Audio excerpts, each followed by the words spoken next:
there's this myth in sports that everyone's treated the same. And that's a myth on the outside. Nobody's treated the same on the inside, particularly not one of the best in the world players who has brought you silverware after major trophy droughts.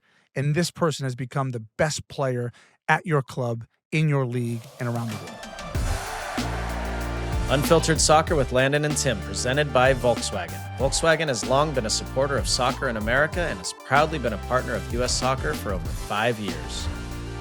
Welcome into Unfiltered Soccer with Landon Donovan, that's him, and Tim Howard, that's me. Presented by Volkswagen. LD, we got this is a juicy episode. Yes. We got more World Cup draw and pathway stuff. We have drama on Merseyside. We have Messi winning the Holy Grail. We got a lot of stuff to talk about. Yes, sir. I'm in the LA studios. You've been all over. Hang on, can I Dude, just tell people? I feel like you right now. Yeah. San Diego, East Coast for an event in New York, up to Maine, down to the World Cup draw, back to San Diego. Then you're coming to see me tomorrow. Yeah, it's a we're having lot. dinner. Dude. We're doing all the things. It's going to be fun. It's a lot, but it's kind of a microcosm, I think, of what next year is going to be. All over the place. 100%. Just travel, enjoy this, take advantage of it. People are like, where do you live? On a plane? Have you ever been? Yeah, hotel.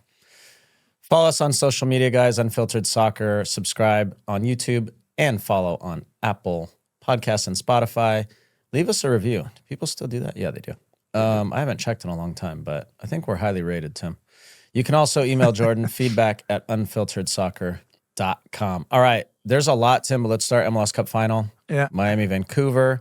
I was traveling home, so I got to watch the first half hour on the last half hour of my flight home from DC, and then watched the rest in the car, and then I was working out while I watched the final. So I think overall high level, great for the league, great for Miami, great for my former teammate David Beckham. Vancouver kind of deserved to win the game, but this is Miami all over, right? It's like 3 moments, 3 goals, and it's over. And it's kind of old school MLS. Like that's what we used to do sometimes with the Galaxy. Like we'd have not a great game, but then Robbie Keane, bang, goal, over. Yeah, I think it's funny. I think the MLS is a highly transitional league, right? Like that's the best part of a MLS match is the openness, right? And I tell people all the time, and this is going to come as a surprise to people, but don't, because your eyes need to be wide open. People often talk about MLS being a really powerful, strong attacking league, and when I watch games, as I do every weekend, my takeaway is MLS is a very poor defensive league, right? Very poor defensive league. And therefore, that then leads to transition moments and really good attackers. And so that was kind of my takeaway. Not that I thought Vancouver was poor. That's not what I mean. But in transition, this is what Miami has been doing all year. And so much so that they soaked up and absorbed so much pressure from Vancouver. They just allowed Vancouver to have the ball, you know? And I thought Vancouver used the ball, and I thought they were dangerous, and I thought they had their moments. But ultimately, when the real moments mattered, Messi came to the forefront, and that's not any surprise. But this is what Miami's done the entire playoffs, right? And they're winning all these games, and I think they scored 5, 4, 4, 3. Were those their final 4? I mean, it's wild. And I'm just going to tee you up here because we talked to Brian Schmetzer about this. You've said this over and over, and I cannot. You've talked it into existence for me, and it just, the more it happens, the more it makes sense. Why do you not have someone around him at all times? And I get that it's not possible for 90 minutes every play. Totally. But there are all these little moments, even in the second half. I think Silvetti cut in at one point and holding the ball, and he switches it to Messi. And I swear to God, Tim, he had 30 yards with nobody around him. Yeah. And I'm like, do you maybe want to get around that guy? Maybe. Yeah. It's just bizarre, man.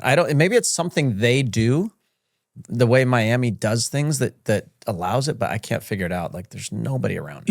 So I know there's just so many more brilliant football minds than me out there who coach, or at least they think they do. And what I'm trying to say, again, for the 3rd episode running, and I'll put it back onto the coaches. You and I have played for what I would consider some tactical savants. And the ones that weren't tactical savants, they were really freaking good tactically at designing game plans, right? So my chat, and I'm not for a second accusing all of these coaches of going, well, we're playing Messi, so we'll flip a coin. They're devising some sort of game plan. I'm saying do it better. I'm saying come up with something different where Messi in transition isn't getting moments where he can just have the free run of the pitch and slip guys through. I know he's good enough. I get that. All I'm saying is devise a game plan because this is what you do and figure out a way to sacrifice one area of the game and then try and dominate him physically. That's it. Because I'm not for a second saying he's not going to nutmeg you and then drop that left shoulder and outside the foot around you. I get all that. I'm saying physically dominate and impose your will on him. Dump him every time. Allow his bodyguards and Busquets and DePaul and all these guys to get their tail feathers up. Dump them every time. Take a booking. All of these things, right? Figure out something different. It hasn't worked. So, like, literally hasn't worked. Part of the challenge is soccer has become very game model driven. And when you go through your licenses, the first thing that happens when you get to the A is, okay, we want you to now develop your game model, how you play. And I think, and look, I'm guilty of this too. You get so obsessed with doing things a certain way. And the old phrase is, everyone has a plan until you get punched in the mouth. Correct. Right? And so you're so obsessed with doing things a certain way that you lose a little bit of that tactical fluidity to change things. And this is a little bit of modern soccer. It's kind of the way things have gone. And so Vancouver, very good at what they do. Very good. Yeah. And on another day, they win that game. And twice earlier this year, they beat Miami. Of course. Yeah. Yeah. And so, which is fair argument. Yeah. So on another day, but just when you're playing the odds in a final, when it comes down to one or two moments of brilliance, you're really playing with fire, man. Like you really are. And they played with fire and they got burnt. And I thought Vancouver was good. They got the goal through poor goalkeeping. On the first one, they double doinked the post, and then another third rebound hit the post. That was a wild sequence. But I will say this: even on the not to bang on the tactics. Remember when I said like defensively, it's a poor league, right? Let me give you an example. So Messi had how many assists in the game? 2 assists. Yeah, and he was part of the third goal. Yeah. Yeah, or the first goal. And the first goal really came from the first goal. Correct. Was nothing. He was pinned on the sideline. He went pop between his feet, then went in left and flicked it over the top. Right. So he essentially creates that goal. When he does his little dance and flicks the ball over the one of the defenders, they're still 3 versus 3 Vancouver, and one of the center backs or one of the defenders steps to the ball. He's nowhere near the ball. He can't get near it. So if you just drop your line and get to the edge of your box, then you're basically defending 3 versus 3. Mm-hmm. In the end, he steps, he makes a bad play, he opens up a spot to play the ball into, right? The ball gets played in and around the box and gets crossed in its own goal.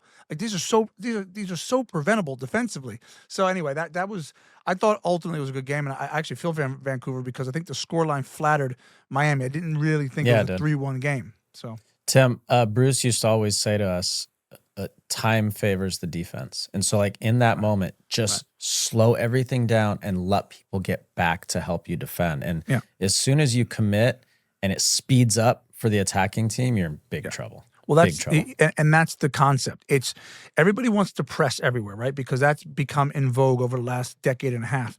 What people don't realize, if you're not a good pressing team all around, as soon as you come out of your slot, you've basically made the decision. Mm-hmm. For the attacker. You've opened up a space to put the ball. Mm-hmm. So yeah, I tend to agree with that. Anyway, but again, the Messi is just 15 goal contributions in the playoffs. I mean, 6 goals, 9 assists. It's a joke, man. Wild. It's a joke. It's wild. You could say this was maybe the best MLS season ever for a player. I mean, I can't think of one better than than what he's put together. And he should. He's the best ever. And he lives in Miami. And the guy's living the dream. Yeah. He's got it figured out. Tim, I don't know if you remember, like, I think it was early 2000s when LeBron and I think it was Chris Bosh and who else? Dwayne Wade. And they went to Miami and they won, right? In Miami? Yes. Yeah. So they win in Miami. And I remember at the time there was this young coach, Eric Spoelstra.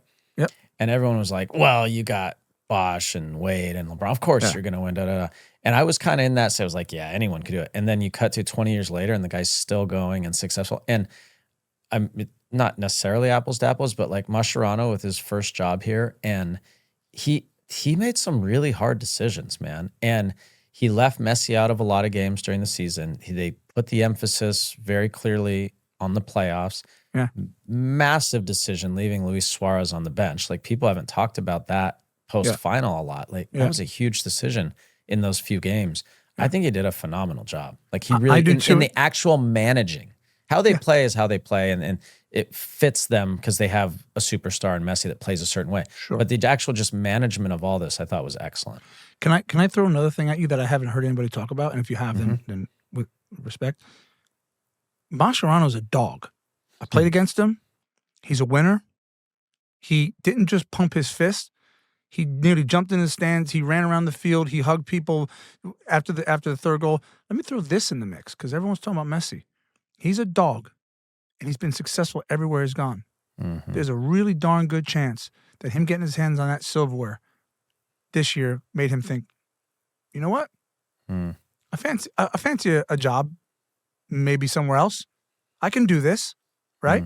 But he's probably solidified some thoughts in his own mind too. So be wary of that if you're Miami, of being able to keep hold of your coach as well. So it's that part's an interesting. They got a little bit of money. I think they can entice him with.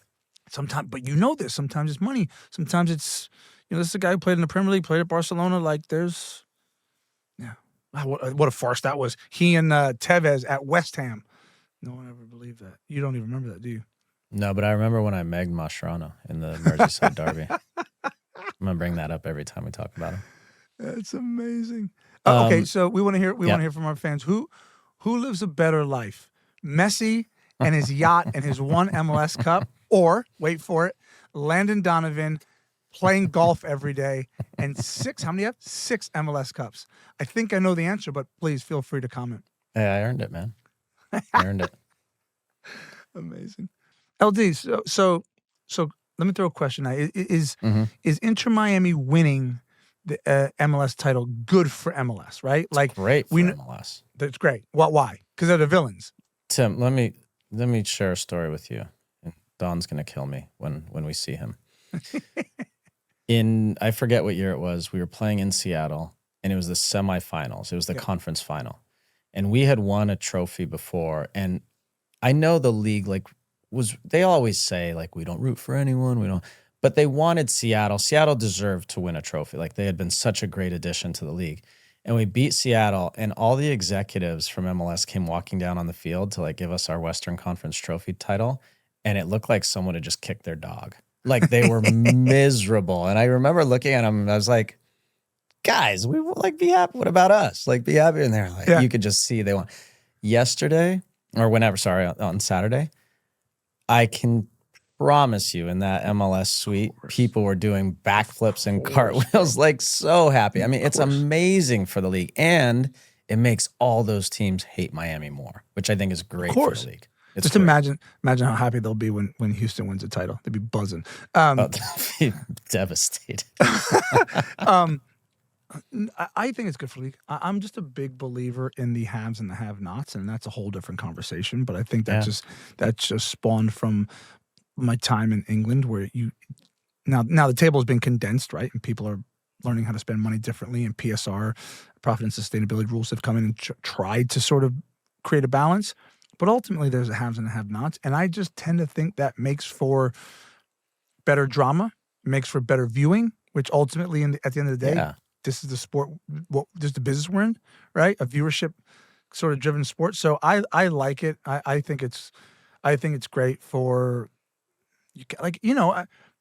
there's iconic moments, and you played with Sir David Beckham, and he and you all kind of needed to lift the trophy to give that move some sort of clout, right? The money was there, the fame was there, but like, did it matter? Well, it mattered in the end because you won. So this is the same. You get the television deal that's linked to Messi, biggest name in football. Like, you kind of need to win. Like, I mean, that's just my opinion on it. Yeah, and I keep getting this comment. People are like, "Well, they just bought a title. They pay. Like everybody pays for a title. That's what you do. And if you don't like it, then go get the next Messi. Totally. Go get Mbappe. Bring him over. Like Miami went out. You think, by the way, you think it's easy to convince Lionel Messi to come to Miami in America? It's not like he was like, "Oh, all right, here's the deal. You know how much grinding Jorge Mas and David Beckham and Garber must have done? It must have been years and years and years of wooing him.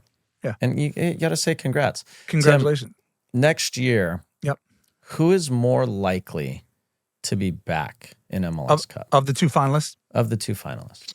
I think Vancouver. I think Vancouver because I really like their team. I do. I like their team, and I think they showed how good they are in the final and in the run-up to the final. Sebastian Berhalter is going to be an X factor. Can they keep him? Can they keep him happy? Yeah, I think he's last year of his deal. So it's going to be interesting. Yeah. And then, look, people will argue this, and I'm just going to tell you straight out because I've seen it. I've witnessed it. Arsene Wenger used to talk about the World Cup hangover. He wouldn't bring his players back into training after a World Cup at Arsenal until like, I don't know, late August. And he was basically like, you guys are no good to me for the first 3 to 5 games of the Premier League, but I need you fit and healthy and ready in the back end of the season. And here's what I would say. If I look at Inter Miami, you got a supporter shield last year. You've got a MLS Cup this year. Middle of the season this year, you're going to have a World Cup, right? For 2 or 3 of your best players. And obviously Messi, the greatest player. There's no doubt in my mind that team will down tools. There's no doubt in my mind. Not because they're bad guys. Not because they're bad, but because literally the exhaustion. And by the way, don't forget, Messi, he runs this team. He's the heartbeat of this team, right? And I know he can do it because he's done it for years. But just don't forget, Messi playing at a World Cup isn't a player playing at a World Cup. It's the hopes, it's the dreams, it's the threats, it's the entire nation. There's so much more on Messi's plate going into a World Cup and then post World Cup, how he unwraps that, than anybody else. So I just tend to think. By the way, he's not going to play a ton of minutes before the World Cup. FYI, MLS, right? So for all, like, you think his minutes were managed this year? He's basically going to look at the calendar when it comes out, speak to Mascherano, and just say, "All right, I'll play here, here, and here." And he's right. I'm not lying. No, that, you're right. You're right. He's got to be fully fit and rested before the World Cup. And then after the World Cup, I think it's a toss up. So Vancouver is the answer to the question. Yeah, I agree. I think the key for them, they have to keep Sebastian Berhalter. Yeah. I want to say they're one piece away, but Ryan Gauld feels like that piece. He came back late in the season, but was still getting his fitness back. So they played 20 or 30 minutes a game. They feel like they have enough quality. And then maybe one more attacking piece that, like, if Brian White is injured or he's not on his game or whatever, they can get goals from there. But they're a really good team, man. They really are. Curious what you guys think of the two teams. And then are you guys happy for Inter Miami? It was funny when we asked last week, Tim, I got a ton of comments about, I would say 95% are like, no, screw them, hate Miami. Good. But some people are like, I love Messi. Yeah, it's good. It's good for the league. All right, Tim, it's time for the Unfiltered Refresh, sponsored as always by Coors Light. Choose chill. Get Coors Light delivered. Go to CoorsLight.com/USLNT. All right, MLS Cup weekend, Timmy. Who chose chill? Easy. Sir David Beckham. And here's why. It's so hard to be him. He has to have success everywhere he goes. You were a part of that success. He couldn't just come to the MLS. He couldn't just be the person he was. He had to win. In order for it to be successful, he and you and the LA Galaxy had to lift trophies, and he did that. So, fast forward, he wanted to bring an MLS franchise to Miami. Took a while. Had to figure out the stadiums. That was difficult. Went through some growing pains. But he got the stadium. He got Messi. He got a supporter shield and now an MLS Cup. By the way, LD, that ain't easy. From the ground up, he had to have success. He could not have a premier franchise in Miami and be average. So everything is heightened. And with that comes so much pressure. So for me, I look at it and just think he's the chillest guy in the room. He chose chill. I want to take you back, Tim, to many, many, many years ago before he came as a player. He and his team had the foresight to think, okay, what happens next? What am I doing next? I want to own a franchise. I want to be successful. And I think people need to take a moment and just be grateful for what he has brought to the sport in this country. David Beckham could have gone anywhere. Sure. He could have gone to Indonesia or China or Brazil and brought this and his legacy and his persona anywhere. And he chose to come to America.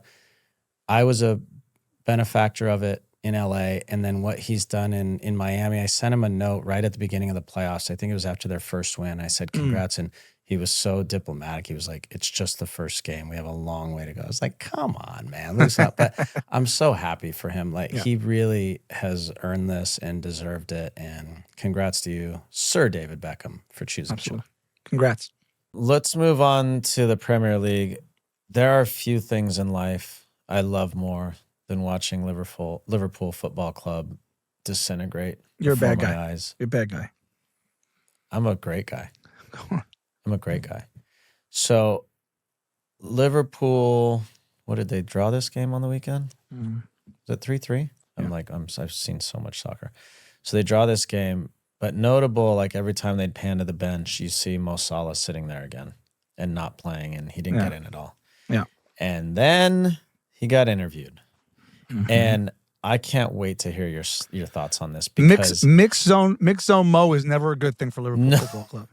But I can't tell. There's so much on this. I can't tell if he knows he's been wanting to say this, like when he was in his contract dispute, or if this is just emotional Mo and it just like spews out, like he just vomits it out, like bleh, here it is. Okay, so I'm gonna read through. I can't read through all of it. If you go listen to it, it is electric. When you guys sent it in the group chat, I was like, my mouth dropped. I was like, whoa. Okay. I'm very, very disappointed, to be fair. I've done so much for this club down the years, and especially last season. Now I'm sitting on the bench, and I don't know why. It seems like the club has thrown me under the bus. That is how I'm feeling. I think it's very clear that someone wanted me to get all of the blame. The club made me a lot of promises in the summer, and so far I'm on the bench for 3 games, so I can't say they keep the promise. I've said many times before that I had a good relationship with the manager, and all of a sudden we don't have any relationship. Okay, he goes on and on. It's not acceptable. They're throwing Mo under the bus, blah, blah, blah, blah, blah. Just go. I just want to know your thoughts on this. On which part?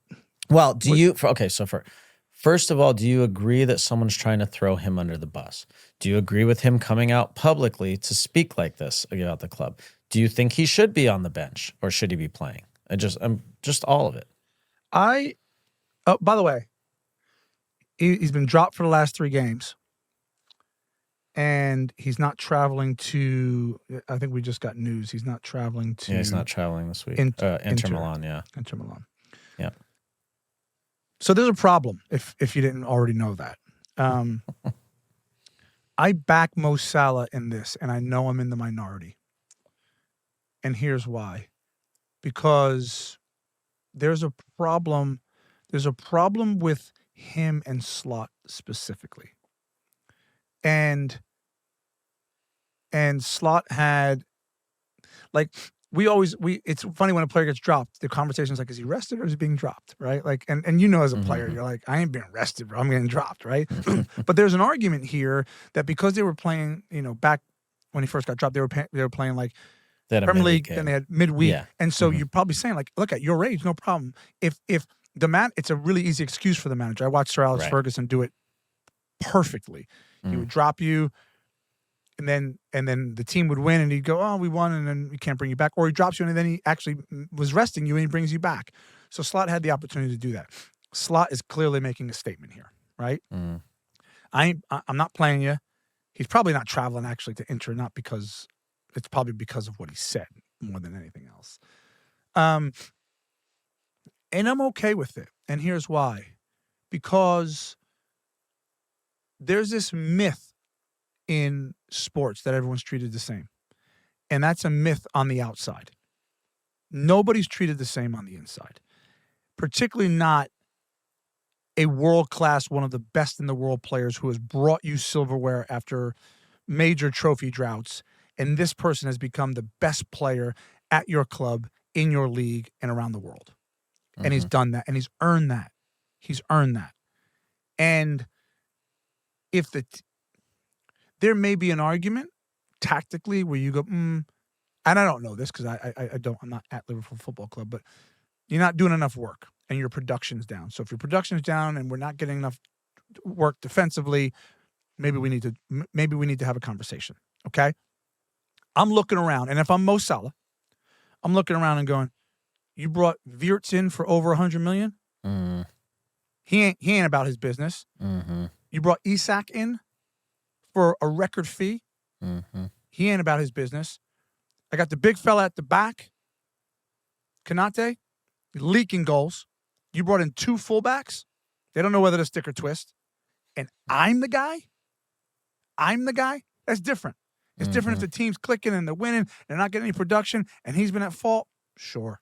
But if I'm Mo Salah and I've done everything for this football club beyond, then what I would say is, okay, I have a bit more license. Drop the other guys. By the way, he ain't dropped Konate this year. If I'm Mo, I'm saying, you dropping me. And that's how players think. Mm-hmm. When I was the same. I didn't get dropped very often. When I got dropped, I was like, yo, I know I've been stinking, but like, what about those 3? Right? They didn't play my position. So there's that. The other part that's interesting, and now this is a little bit of an assertion, because again, I'm not on the inside at Liverpool Football Club. I'm interested in the dynamic in the dressing room, and I'm thinking specifically of the manager, and here's why. Yeah. I'm very observant. I read between the lines, and I'm saying there was a moment, if anybody watched the game and watched enough coverage, there was a moment that Mo Salah, they were walking down the tunnel, right? So all the players were filtering down the tunnel. Mo Salah was over on the side clapping the fans, right? Doing his Mo Salah routine where it's about me and I'm clapping the fans and like, this is my last hurrah, right? We all knew what it was. You don't have to look at it twice to know that's what he was doing, right? It was a selfish moment. And every player walked past him, right? And not a lot of players can speak to him because he's freaking Mo Salah, right? So Putty Gakpo, even though he's a big player, is 23 years old, right? But Van Dijk, Allison, Robertson, those are guys, if that's me and I'm really pissed off at Mo Salah, right? You know what I do? I embarrass him.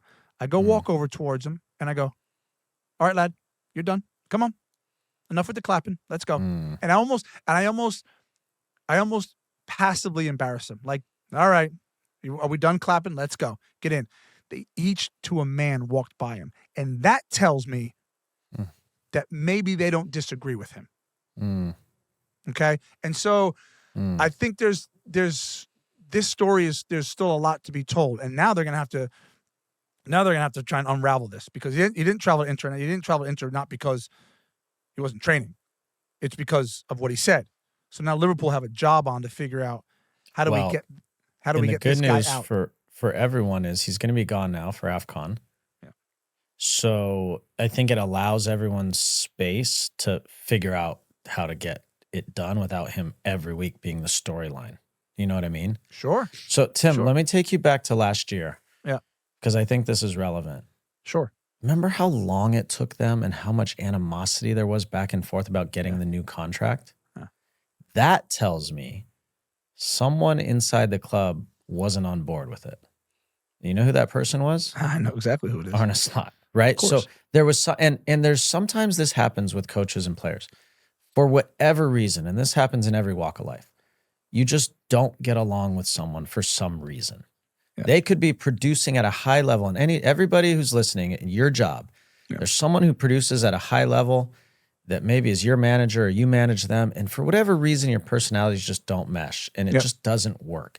And that's what this feels like. And so Arne Slot was waiting for the first moment Sure. When things didn't go well, to be like, okay, I'm going to put him on the bench. And so it's clearly not working. Right. Now, all I would say to Mo Salah, about this vis-a-vis Mo Salah. There was another moment in the interview where he said, I don't have to go every day fighting for my position because I earned it. And people will say, oh, you're not bigger than the club. He said, I'm not bigger than anyone, but I earned my position. And I would say to him, sports to me are the ultimate meritocracy. Liverpool, as a club, and Arne Slot as their manager, have an obligation to get that team into Champions League football. Yeah. And if he's not doing the job, that is tens, if not hundreds of millions of dollars lost. And so he can't just say, I've earned it over the last whatever. Yes, you've earned some respect and some right, but if you're not performing, you don't have a right to say, I get to keep playing. You don't. See, I'm, and this is why I'm on his side. I hear what you're saying. If he's had a dip in form, which he has. I mean, he had to. There's only one way to come from last year. He was lights out. I mean, and also his dip in form has probably been better than the dip in form of the other guys around him. Meaning he's been the best of the worst. Right. He would argue that. He would also argue, and this is why these guys are champions. He would also argue that let the record show I'm fit, I'm talented, and I always come good. Right? So he's going to say, sure, you want to rest me. You can't drop me for 4 games. That's unacceptable. Right. And that's where I agree with him. Yeah, that's where I agree with that too. And so the people on the other side of this argument, which I think they don't have a leg to stand on, is they're going to say, yeah, but everyone has to pull their own weight and be a certain way. I just having been on the inside, not everybody's treated the same. Like, I've played with some really good players, and you've heard me use this phrase, and they're just aw shucks guys. They're just aw shucks. They're good players, man. They score goals. They do really well at their position. They're a top player, but they're just an aw shucks guy. They're not assassins, and they never will be. But guys like that, with that mentality, you cannot have Mo Salah both ways. You can only have him one way. So if you want that killer, that's who he is. Don't try and change him. If you want Mbappe, Neymar, Ronaldo, Messi, if you want these guys to be the best and you want them to be single-minded, you want them to drive their team, they only know one way. So you can't have it both ways, because I guarantee you, there have been moments at Liverpool Football Club where Mo Salah has been so arrogantly selfish, and it drove that team to titles. And no one said a word about how selfish he is. So you can't have it both ways. All right, exciting news, Tim. 3 weeks from now, we will do our 2nd annual Unfiltered Awards. Oh, yeah. Celebrate the end of 2025. We've got all the categories listed in the comments on YouTube, and then we'll post them on our socials too. So let us know who you want to see get an Unfiltered this year. I love this stuff. All right, let's take a break. When we come back, we'll talk about the World Cup draw. Man, being in the room, Tim, we talked about it on the live show, but it was bizarre and exciting and weird and fun and all the things. And we'll talk the U.S. men's national team's potential path to ultimate victory right here on Unfiltered Soccer with Landon and Tim, presented by Volkswagen.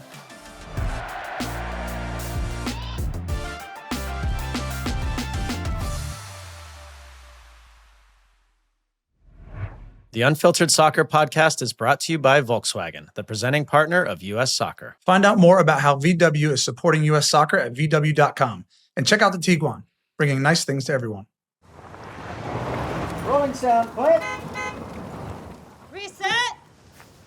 Hi, I'm referee number 2. So sorry I'm late. Violation. Red card. And cut. I can do it again. Moving on. Oh, we got it. So this is your car, huh? Yeah. Bye, guys. How much are we paying this guy? I don't even know who that is. There's a certain energy to soccer in Latin America. The footwork, the creativity, the passion from fans. It's more than a sport. It's a rhythm. That same spirit shows up in Café Bustelo. Bold, vibrant, smooth. Turn up the Latin flavor Café Bustelo has been bringing for generations. You can't miss this iconic staple anywhere. From the bodega to your local grocery store. They are everywhere. And now there's even more to love. They released a whole new line of roasts to match every mood. Light roast, medium, dark, and dulce de leche. Each one with its own vibe. Available in pre-packed bags and K-Cup pods. Delicious hot or iced. However you take your coffee, Café Bustelo shows up strong. I like mine black, strong, every afternoon. Café Bustelo is more than coffee. It makes you feel alive. Try the new Café Bustelo roasts today. The groups are set for the biggest soccer tournament in the world, and FanDuel is getting you ready for all of it. Right now, FanDuel is giving all customers a 30% profit boost on any World Soccer Championship futures bet. The USA are going to win their group. We got a great draw. Very happy with it. Paraguay, Australia, and then it's a to-be-determined team. We are going to win the group. The group of death, the France, Senegal, Norway group, pretty nasty. I think France gets out of it. I think both of those teams find a way, other than France, Senegal, and Norway, find a way to also get through and onto the knockout stages. Dark horse team for the tournament. I like Senegal. I like Ecuador. I like Colombia. 3 teams that not always on the tip of everyone's tongue around the soccer world, but 3 very, very good teams who breeze through qualifying and should make big waves this summer. So if you've got a team or a star you believe in, now's the time to lock it in. It's always good to get your bets in early while there's value to be had. And as always, FanDuel's got everything you need. Live odds, fast payouts, and an app that's safe, secure, and super easy to use. Don't miss your chance to boost your future. Head to FanDuel Sportsbook to claim your 30% profit boost on World Soccer Championship futures. FanDuel, play your game. USMNT on USLNT. Of course, we have to start with the draw. You were there, LD. I was excited to see my former teammate and friend, Rio Ferdinand, host. And then that got overshadowed completely by Lauryn Hill because, yes, I am a kid who grew up in teenage years in the 90s. I watched the Fugees at, wait for it, Hunka Bunka in Sayreville, Teen Night. I saw them before they dropped their first album and fell in love with Lauryn Hill. So that was wild to see her. Wasn't expecting that. How did you like it? She was cool, man. Like, she was so cool. And Bocelli in the beginning. Yeah. Ooh. That was chills and unexpected. All of a sudden, he's just there, and they're like, please welcome. And next thing you know, it was wild. Yeah, Tim, he's if you asked me at 10 years old if I would be in a room with the president of the U.S., the president of Mexico, prime minister of Canada, Tom Brady, Shaq, Rio, Wayne Gretzky, Aaron Judge, Kevin Hart, Heidi Klum, whoever else was in there, I would have said, you're out of your damn mind. It was crazy. It was such a bizarre experience, like really, truly bizarre, but so exciting because everyone has their own interest in what's going on. Oh, and they like do. Ryan Nelson is sitting next to me, this Kiwi, and he's like just praying they get a group that they have some remote chance in, which they did. Yeah. And there's all these storylines. It was palpable. It was really fun to be in the room. That's awesome. Really fun. You know that all the names you just mentioned, you didn't mention mine. My I swear I've got 2 email accounts. I checked all. I didn't get that invite. They must have the wrong email address, or maybe the mail Possible. didn't get there. I don't It was know. cold that week, so. Question. Sorry, mate. And I Yes? asked you this on the live podcast, but it's so interesting for our listeners. So like, you're there representing yourself in the U.S. and all, and you are who you are on the world stage. Like with your new head of hair, were people like Spider-Man? Like, who? There's a little bit of that. But Tim, the other thing is you realize how insignificant you are in that world. Oh God, dude. And because for sure. when we walk in U.S. soccer circles, people are like, oh, there's Landon or there's Tim or there's Clint or whatever. And they're like, there's that American guy. But there's Roberto Carlos and there's Iker Casillas and there's Yaya Toure. And those guys are just, you forget how famous they are and how popular they are in the soccer world. And it was Can I tell you, it's true. Can I tell you this? Like my generation, I still truly believe that Gigi Buffon and Iker Casillas are two of the top 3 greatest goalkeepers ever. Yeah. Ever. I know I know that there are some others that are in that conversation. They're top 2 they make up the top 3. And I was in my apartment, and obviously with all the fanfare, you were sitting through it, but folding laundry and I was just pottering around the apartment. And Iker Casillas comes on to get interviewed, and I just stopped. I just stopped, and I'm like, I don't know. Whatever he's going to say, I need to listen because he's a goalkeeping god. Anyway, that's awesome. That's really cool. I'm glad you were there. All right, so let's dig into the U.S. group. Couldn't have gone a ton better. I listened to the Australia coach after the draw, and the first word out of his mouth when they asked how he felt, he said satisfied. I was like, oh, most people are like very like, oh, it's such a difficult group and and he was like, no, we're satisfied. And I was like, okay, fairness. I mean, he's kind of smug. I don't really like him, but in fairness, they must be pretty happy too.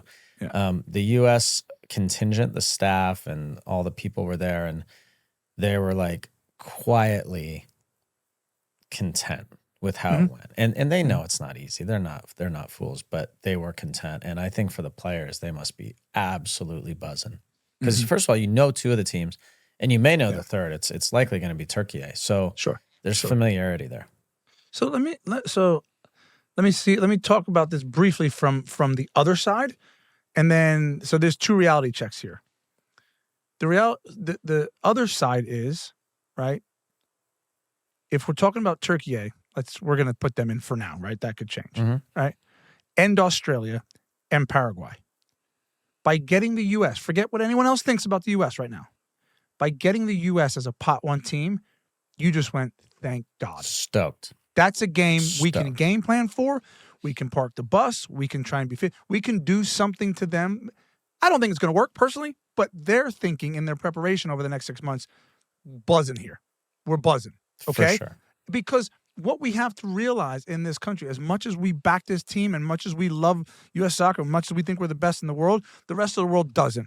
Correct. They don't think that about our U.S. team. They don't think that about our individual players. We see it constantly throughout Europe. That's why when we talk about Christian Pulisic and Chris Richards and Tyler Adams, and I'm forgetting one or two, when they're holding down regular spots in big leagues in Europe, that's why you're like, hell yeah. Because guess what? Those teams, those leagues, don't give a rat's you-know-what about American players. Okay? So that's what the rest of the world thinks. And anyone who wants to pretend to change my mind, don't. But the other side of it, and this is important, I've heard so many people in the U.S. media landscape talk about how they think this is a tricky draw. I don't. This is a guaranteed U.S. men will top this group. And to illustrate that point, if I gave you three duffel bags full of money for each game, and said, go to Vegas and bet that on the team you think is going to win, you would bet it on the U.S. on all three games. I don't know if that's going to pan out, right? We don't know about suspensions and injuries and one-offs and ties. I'm just saying, if you had to pick a winner and I gave you a bag full of money for each game, you would bet it on the U.S. You would. For sure. So, and I would say you would bet it almost anywhere in the world you were playing this, but you're playing it at home. Correct. And I would absolutely agree with that. Sure.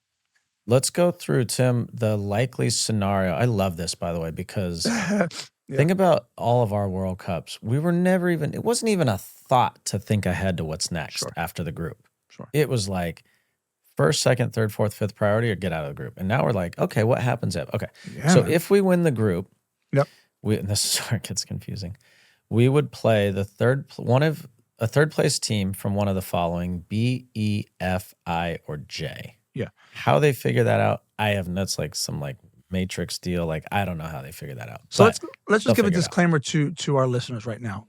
Landon just said, if we win the group, we play a third place finisher from B, E, F, I, or J.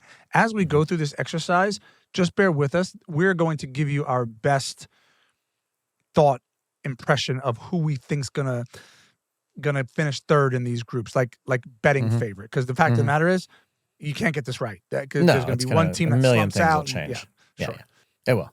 So anyway, let's assume for sake of, I think B is the Canada group. Let's say it's, that would be kind of dangerous, Switzerland. Yep. Or it's maybe in another group, it's maybe Egypt, or it's maybe a team like this. I would think we would still be favored in that game. You agree with that? If it's one of the... In B. I'd say in any group that has a third place finisher, maybe outside of the Norway group. Yeah. Maybe against Norway, it's more of a 50-50, but I think we should beat Norway at home. I do. I know they're good. Yeah. But I think we should beat Norway. There's a few at that home. worry me. I will say that. Yeah, I of will course. say, We're not a you know, top team in the world, sure. but Group B, let's say let's say Group B is Canada or Italy. Finish third. Yeah, Or that's tough. Switzerland or Canada, or let's say Italy pull their finger out and they end up winning the group. Okay, so you're like Switzerland or Canada. I don't love just given the continental sort of divide. Yeah. Group E, yes, the U.S. should win that game. Group E worries me because it's going to be Ivory Coast or Ecuador. Don't love that matchup. Again, not to say that, But we should. That is a game I think we should win. yes, do. yeah, I'm do. agreeing. I'm agreeing with you. I'm just saying I don't love it. That's F. We're not going to love any No. of these. Well, It's no, not like no, we're that's not, not it's true. not like we're going to get Yeah, Jordan that's fair. or And then, Uzbekistan okay, so Group or F, I like a little bit better because the Netherlands will win that group. So you're looking at it's Japan or and who Tunisia. else? Japan, Tunisia could be Tunisia, maybe the playoff team is like Sweden, maybe. I mean, they've got some top players in Sweden. You know what I mean? So like, who else? Group I, that's a group of death. So you're looking at Norway. That's the Norway one. Or yeah, Senegal. that's a challenge. That You know could what be I mean? tough. Yeah. That's a tough one. And then J's a cupcake. That's What's the that's J group? Is that It's Argentina's? Argentina. They win the group. Then so you're looking at Algeria, Austria, or Jordan. It's not gonna be Jordan. It's going to be it'll be Algeria probably. Right. So I mean, Yeah. there's what I'm saying. I look at some of these. There's how many? 5. There's 2. There's probably 2 or 3 that I'm like, yeah, we're out and out win that. And then there's 2 or 3 where I'm like, I don't love it, but I still think we'll win. You know what I mean? So then All they right, advance. well, it's fun to dream. Yeah. So we advance. Then we'd play likely Belgium. Yep. That's in the round of 16. That would be round of 16. Yeah. And then likely quarterfinal against Spain. God, what a game that would be. Mm. How much money I would pay just to get to watch U.S. at home in a World Cup against Spain in a quarterfinal. Yep. Oh. Amazing. And then once we beat Spain, then we're going to play Mbappe and France in the semi Brush in them Dallas. aside. Yeah, We'll brush them aside. No problem. And then we get to the final to play Argentina in your backyard. Do you think So, Argentina? I mean, this seems pretty easy, to be honest. Question: if we get to a final against Argentina, do you think they train the day before the game? Argentina, or do you just think feet up? What do you? You're such a clown. I'm asking the question. Oh, We God. get If to a we final. get to a final, We get to a final. We're winning for sure. we're on a heater if we get to a final. But you never know. Momentum. It's just the path That's gets harder this- now with more teams because it's that's- every round is so brutal. This Belgium, team- Spain, France, Argentina to win a championship. That's kind of brutal. But this team, we mentioned this in the live podcast after the draw. I think this team's run is going to be built on momentum. It's going Totally.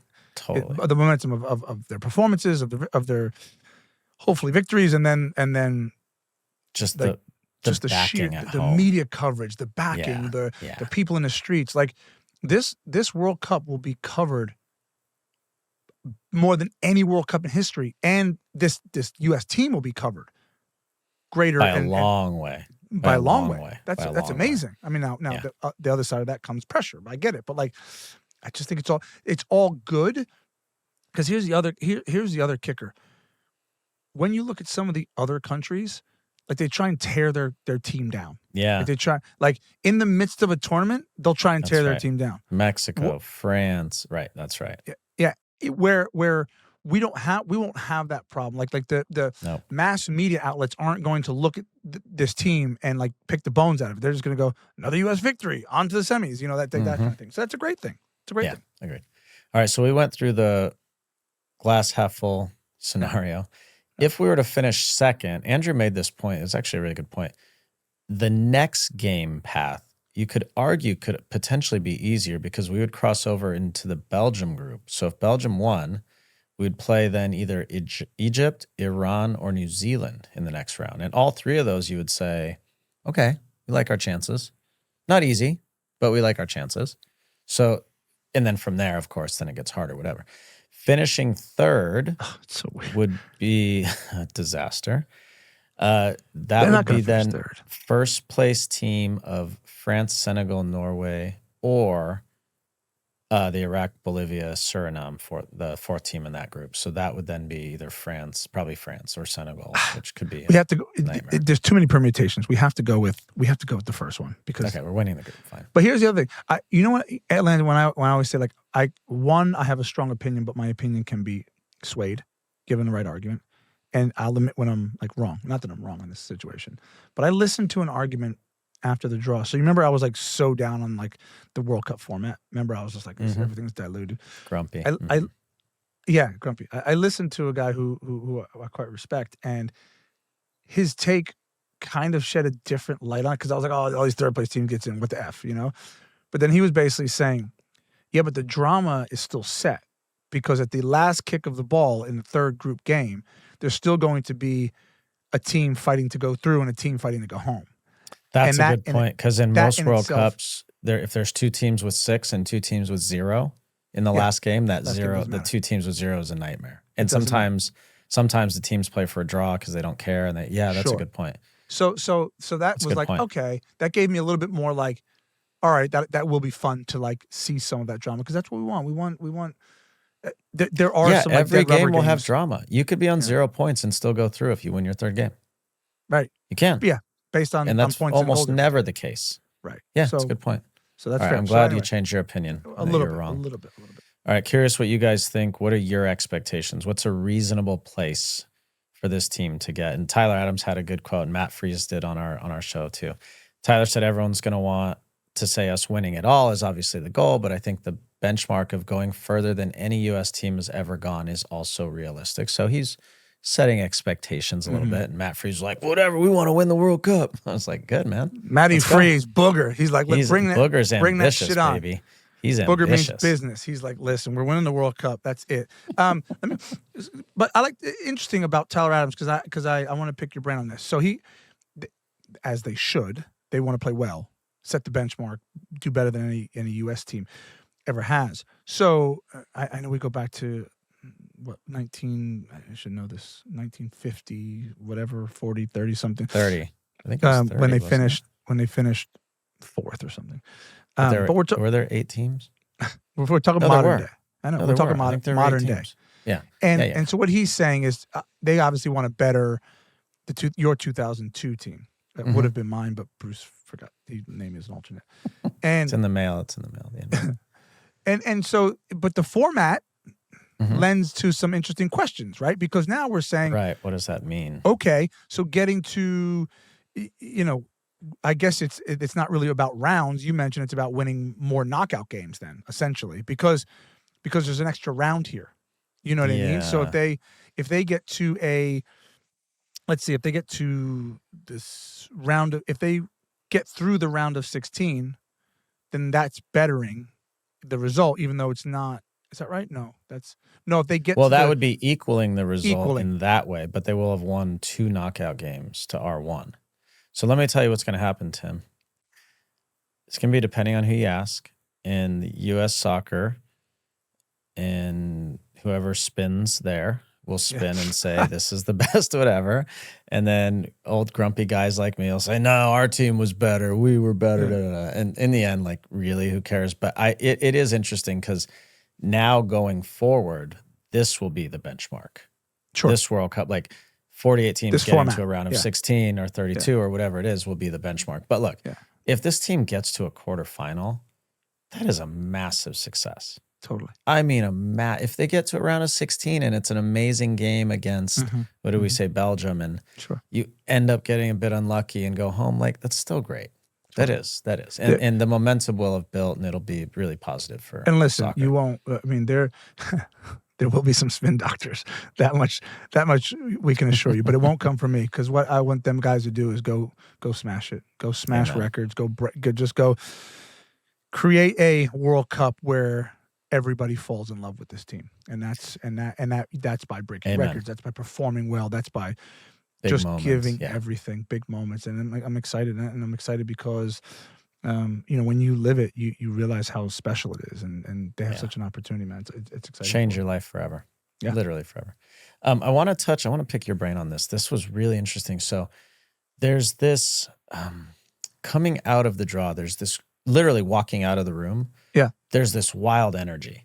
I mean, it's like bubbling and people are talking and everyone's starting to think in permutations and who did you draw? Who did you? Because you're only focused on your own group, And then Pochettino went on Fox, and it was really interesting because he still had that sort of euphoria of the draw and being, because remember, it's his first time.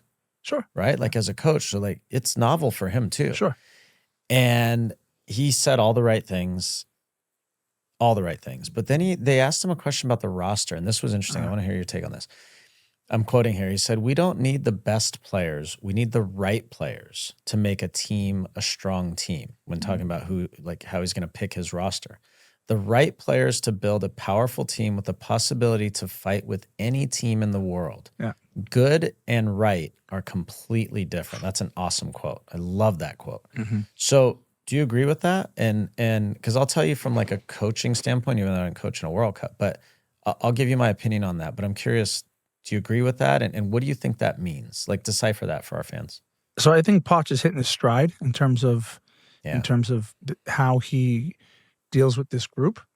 And I think he took a while to kind of come to the boil, and he observed a bunch of things, and now I think he's like right on it. And I think that means with all that, he's had a good look at the players in the summer at the Gold Cup, who wasn't his number one team, even though he says everybody has an equal footing. I personally don't believe that. So he has a group that's not his A team, and some guys do some really good things. And when you look at how you build a roster, we've talked about how you build a roster. It's not always your best players, right? Like sometimes you need some bag carriers and some water carriers at the back end, or a guy who's a set piece specialist. We've talked about this. And so I believe him when he says he's going to build this roster, that he needs a strong team, right? That good and right are different. The players who I would worry about are the players who have, what year are we in? 25 would be 26 then. For the players that coming out of the last World Cup in 2002 have strutted around and have picked and choose when it was important to play for the U.S. I would worry if I was one of those players. And ultimately, and before anyone gets upset with me, I would pick those players personally. I'm not the coach, but I would pick those players because I think that they give us the best chance of winning. But this coach believes that this team's best chance of winning is have the right pieces in, not the best pieces. And so that's kind of how I see that. And I would guess that most coaches view it that way. Most, I wouldn't say all, but I've said it a million times and multiple times on this podcast. There are players that make a World Cup that are not, quote, the best 23 or 26 in the country. It's true in every environment, in every country. So the guys who it's good for and should like that quote, and that quote again was really fresh and raw right out of the room. So I put a ton of weight into it. It wasn't like he was prepared for that question or they told him they were going to ask that, or it just came out. And I thought it was a great quote. And guys like, we'll say it again, Berhalter, Christian Roldan, guys who are a little bit like grittier behind the scenes, great team guys, really good team guys. Yeah, I would say I would be bolstered by that. Definitely for those guys, real chance, a real chance now. Yeah, and you might not have said that a few months ago. No, but now they're like, the guys like Diego Luna who like grind and do all those. Those guys start the MLS season really well. Go into the March camp. That's right. Grind away. Yeah, they could really see themselves on the plane. Curious what you guys think. Aside from the guys we said, who is that a good quote for, and then who should be worried about that quote? I think Landon, right before you close, I think that quote tells me two people who we think should be on the team that are going to raise our eyebrows and they're going to miss out. That's what I think. Two people. Who? You don't know yet. I don't know yet. But he doesn't have to say that. You mentioned it. He comes out of the room. He doesn't have to say. No, he doesn't. He's made a point by saying that. Correct. It was very intentional. So that's why I'm not. And a lot of times coaches say things intentionally because they're prepared and they've thought about what they want to. Yeah. He believes it. Yeah. But he's also like, he knows that is. That felt like he was his putting, players are going to be listening. Yeah, like he hasn't filled up the water cup yet, but that feels like he's setting the table. He's put the knife and fork out on the napkin. He's put the water cup there. He's setting the table just so he can go. No, I said that to you. Remember? So it'll be interesting. Yeah. Who are some guys who are going to make the team? You guys let us know that you think maybe are a little off the radar you wouldn't expect. Yeah. Okay. It's stoppage time, sponsored by FanDuel. New customers can bet $5 and get $150 in bonus bets if you win. Download the FanDuel Sportsbook app to get started. All right, the World Cup draw was last week. Tournament now starting to take shape. U.S. got a fantastic draw. Paraguay, Australia, and then either Turkey, Kosovo, Romania, or Slovakia. I think Turkey is the team that likely comes in there. This is a group we can win. Absolutely, we can win. You could feel the energy with all the U.S. soccer staff and people around. Very happy with this draw. Could have been much, much, much worse.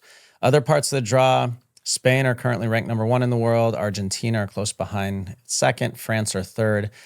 It'll be interesting to see how this plays out because there's an extra round now in the round of 32, which was always previously the round of 16. So you're going to see some really interesting matchups in the round of 32 that usually wouldn't happen till the round of 16 or even the quarterfinals. It's going to make for a really interesting tournament. Last tournament, Cinderella, Morocco, very interesting draw for them as well. They are, I think a lot of people think, a dark horse to get back there again.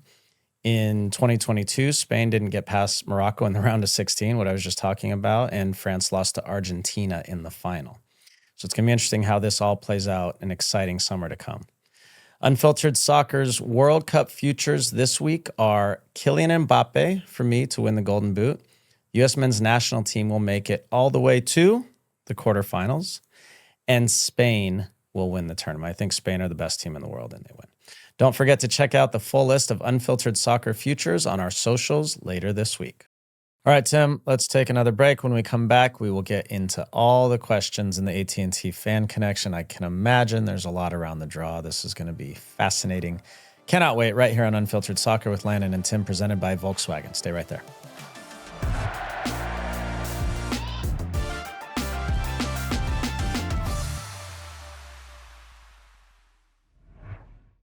This episode is brought to you by Airbnb. All right, Tim, between your work, your daughter, your son, or maybe just your own enjoyment, how much traveling do you think you've done to see soccer this year? Honestly, I've lost track at this point. Just this summer alone, I was all over the place. But it's a beautiful thing to see how many soccer fans and how soccer has been embraced no matter where we go. Yeah, I mean, I was just in Austin. I'll be traveling to New York. Everywhere I go, I meet fans. Whether I'm going to see a game myself or just on vacation, I see people everywhere. I hear stories. I hear stories about their pilgrimage to Everton to go watch a game, to go see the new stadium, to go see their favorite team.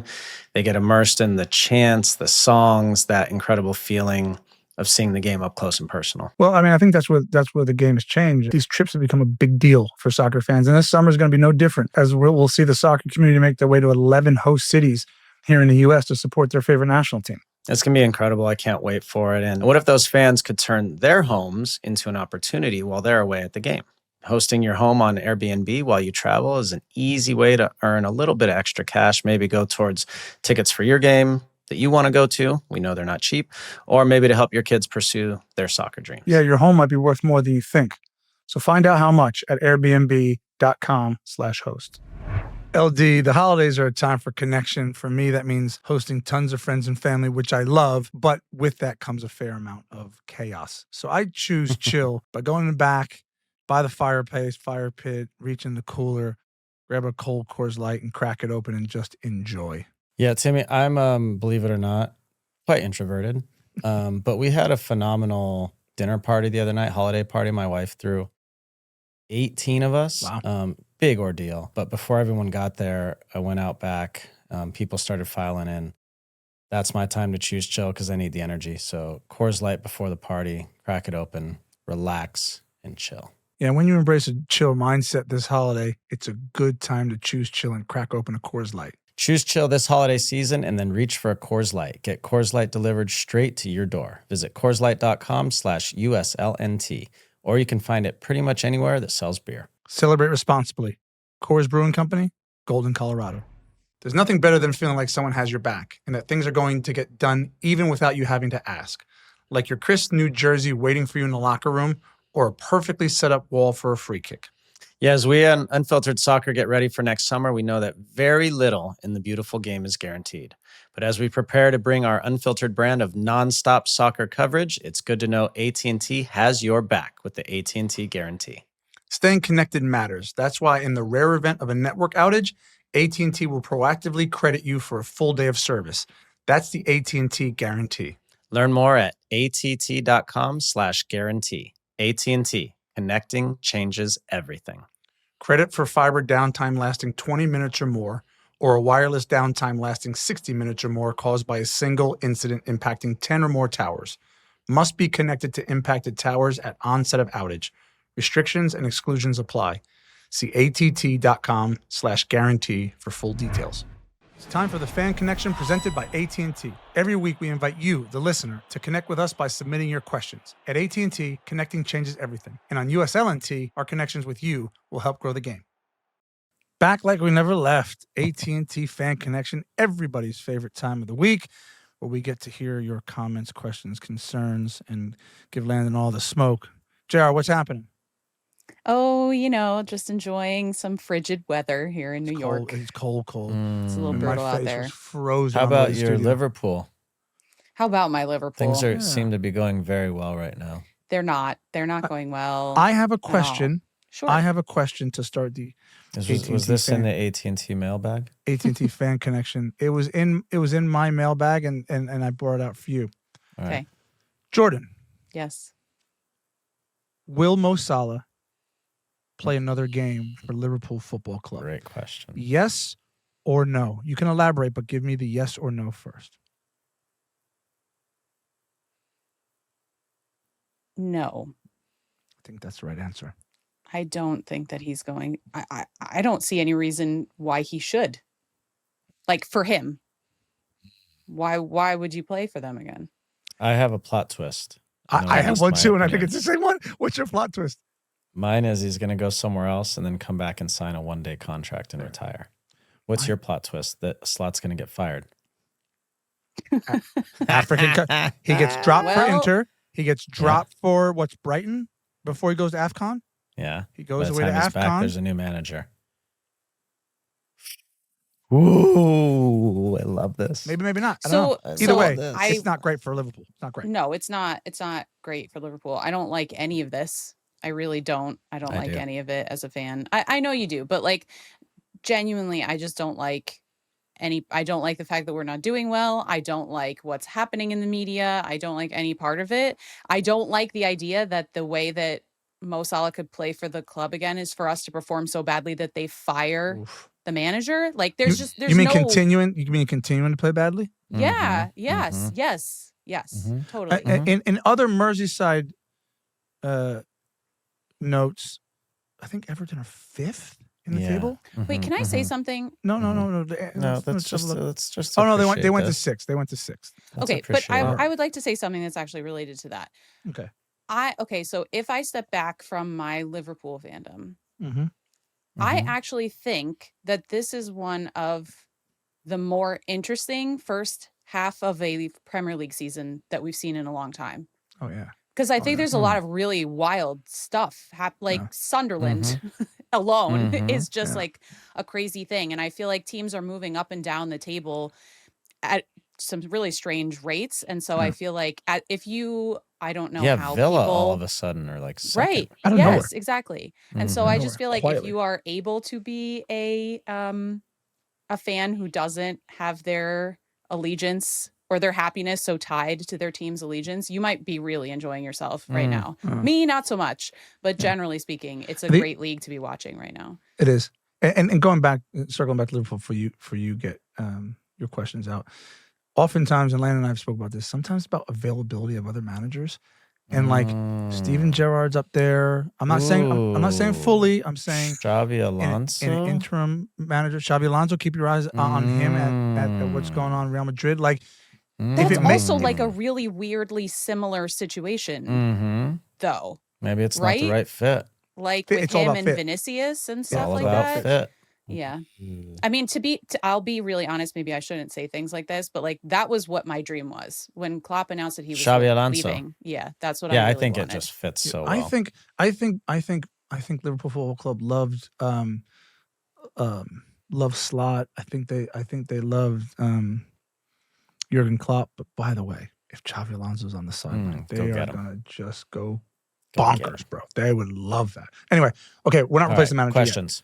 yet. Jared, All go. right. Questions. Okay, I have quite a number of questions. I will also just warn you that someone who wrote into the mailbag said that one of the things that they like about the mailbag segment is when I ask follow-up questions, Tim. So Wait, I never said you shouldn't ask follow-ups. I love your follow-ups. It's great. yeah, Great. said that some of my questions are stupid. You said that No, right here on the I podcast. would Yes. never say that. All right, let's start with some U.S. men's national team stuff. So this question is from Greg via email, and I'm going to give you some information, so don't panic when you hear this question. What are your predictions for the remaining slots for the upcoming World Cup in 2026? And what is your dark horse prediction? So there are 6 playoff that haven't been played. So I'll go through the group and you tell me each one who you think is getting through. Okay. So Group A is the Czech Republic, Ireland, Denmark, and North Macedonia. It's Czechia. Czechia. Oh, Sorry. This is I'm what sorry. Fox tells us. This is what we have to learn to say. Um, And Turkey.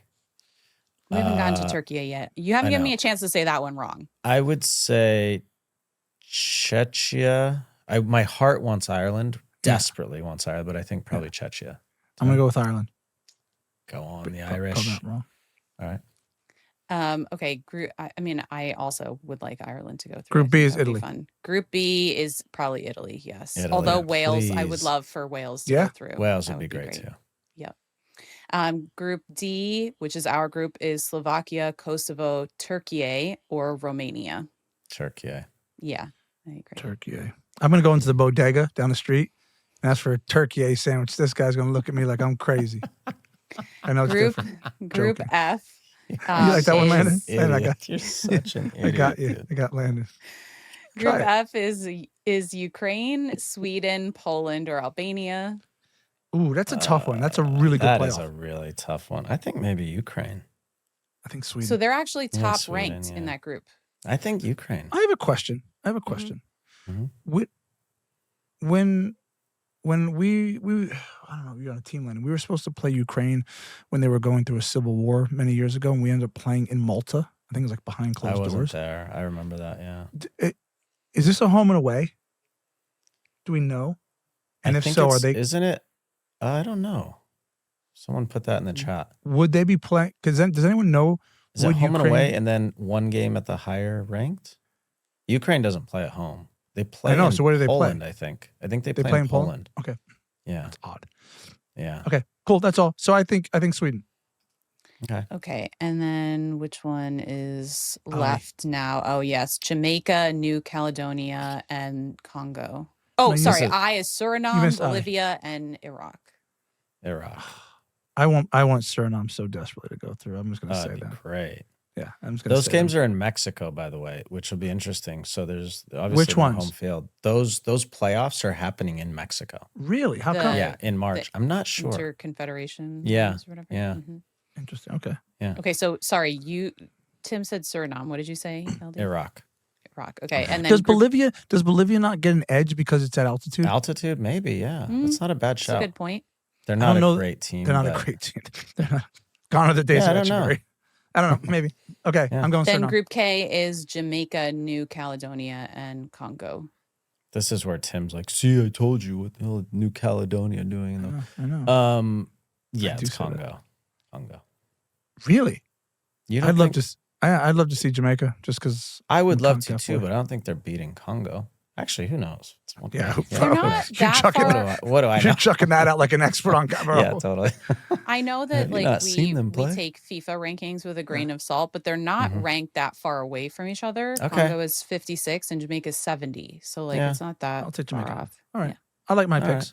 And then what'd you ask for? Dark horse? Jesus. it's A just dark smash. horse prediction. In the tournament in general? Mm-hmm. Well, Landon's got us going all the way through and like, beating Spain and stuff. U.S. So. dark horse. Yeah. Colombia is a good team. Uruguay, even though we just destroyed them, are a very good team. Senegal are a very good team. Mm-hmm. Yeah. I mean, everyone's kind of heavy on Norway, but then I wonder, like, well, Italy was so bad in their group, and that's why they qualified so easily. Italy's my dark horse. Here's why. Because they are freaking, you want to talk about a team. So we know this. Italian teams can win a one-off. They can win a one-off.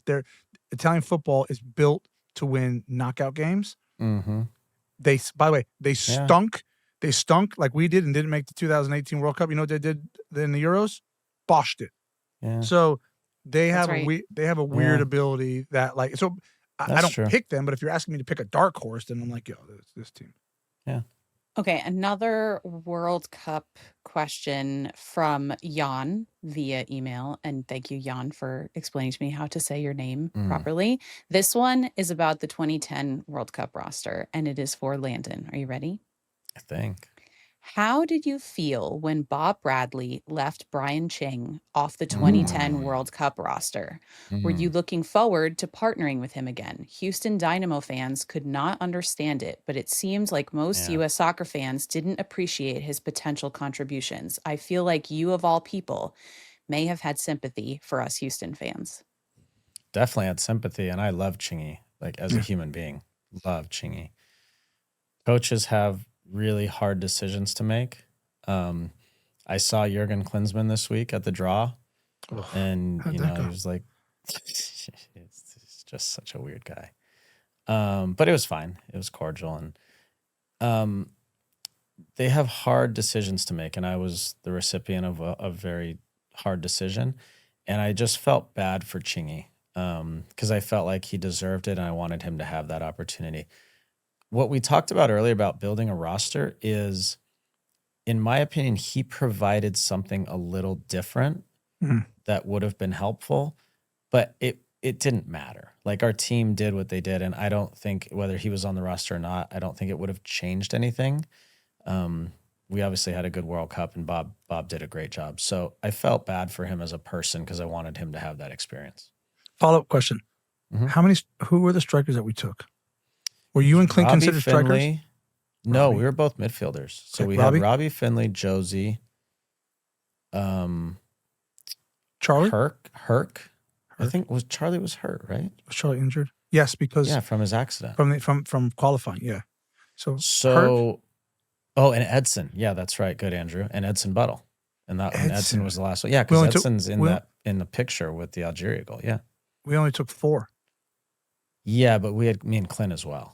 I know. So it was, so. Yeah. Cool. Okay. One more. This one is from Mike via email. I've always found night games under the lights to feel more epic for big games. Yeah. With the MLS Cup Final this weekend being a midday kickoff and both World Cup semifinals and finals at a 3 p.m. kickoff, which I did not even realize. Thank you, Mike, for pointing that out. How do you feel about finals in the afternoons instead of a night game? Did the games under the lights feel bigger than afternoon games when you played them? Yes. I loved night games, but Mike, I'm sorry to say, it's all about TV and money. That's just all there is to it. You know what I would say? So I would imagine, LD, most of your big finals were during the day or at night? Day. Yeah. See, all of them, actually. Yeah. See, that's why most of my finals, like cup finals, cup semifinals, both in England and here, like they were all during the day. So those felt big to me. There's something special about, if they talk about playing under lights is special. I understand what he's saying, but I sometimes think for me during the day it feels special too. So, but yeah, there's a pageantry to being under the lights. I just like the lights and the energy. It's cold, the field's wet, the ball moves fast, all that. It's just better. Just like it better.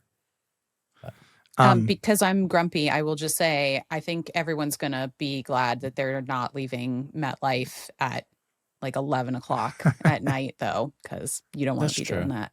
No, it's true. Yeah, present company included. Are you going to the final? We're going to the final. Who's Aren't we? Oh, no, we're going to semi. Who's I'm we, staying bro? at your house, man. No, you're not. I love Come this. on, Timmy. You Who's got a me? room. Can I get a room? You should rent out your apartment, by the way. You know how much money you'd make? Yeah, good one. I don't let people in my Airbnb, apartment. dude. No. Okay, just as a reminder for everyone, you can ask any questions that you want, no matter how silly they may be, of Landon and Tim via email, feedback@unfilteredsoccer.com. And you can also send your suggestions for Unfilty awards. Yeah, Should we give Unfilties. Landon an award if he can accurately tell us what state MetLife Stadium is in? Because I know he struggles a point. little bit with New York and New Jersey. Billy? You're so dumb. I'm leaving. Wait, last question before- Is it in Secaucus? It's Secaucus. Wait, last question. Last Yes. question for you, JR. I just got an email through. We're having dinner this week. For people who don't know, we're having a team dinner. I just got the seating chart through on an email. You're sitting in this order. If you look at the screen, you're sitting directly between me and Landon. Scale of 1 to 10. How excited are you to have dinner with us? -800. I don't want that. Goodbye. All right, Tim. Another show in the wraps. Thank you all. That was a really good show. I enjoyed that. Thank you, as always, for being with us today. Remember to subscribe on YouTube, Apple Podcasts, Spotify, anywhere you get your pods. Timmy, I will see you this week. As always, follow us social media, Unfiltered Soccer. Thank you to VW. Love you guys. Our Fan Connection sponsor, AT&T, and our Stoppage Time sponsor, FanDuel. Yeah, LD, I thank you in advance for buying dinner. I'm super pumped to see you. Travel safe. Thank you to our Unfiltered Refresh sponsor, Coors Light, and our additional sponsors, Café Bustelo and Airbnb. Have an amazing week. As always, we'll be back next Tuesday with another edition of Unfiltered Soccer.